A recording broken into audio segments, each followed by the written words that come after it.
Ang smooth ng Falcon, no? Tignan nyo. Ang Falcon dito may duration.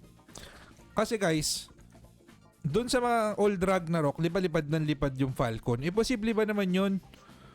Habang buong nakalagin ka, paano kung 1 week ka na nakalagin, edi yung Falcon mo pagod na. Dito, pag ginamit mo yung Falcon, pumipito muna siya, tapos saka lalabas, tapos umuwi din. Ayun, may duration yung Falcon dito mga pre. So yun ang maganda dito sa Ragnarok Abyss. Blitzbeat. Ay, ang bangis pala ng Blitzbeat, pre. Isang lang. Isa pa yun sa nagustuhan ko dito sa Ragnarok Abyss, mga pre, ha. Kasi yung Blitzbeat dito, di ba yung Blitzbeat doon sa sa ibang Ragnarok, ang bagal eh. Yung nakikita mo pa yung Falcon mo na lumilipad-lipad siya eh.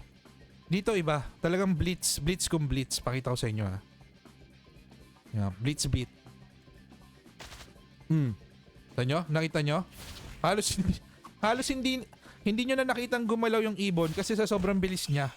Bumalik na siya dun sa lokasyon niya agad. Sa sobrang bilis. Saba, ha? Blitzbeat, oh. Kita nyo?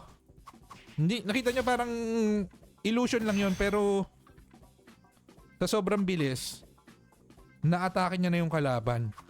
Hindi ko malaw.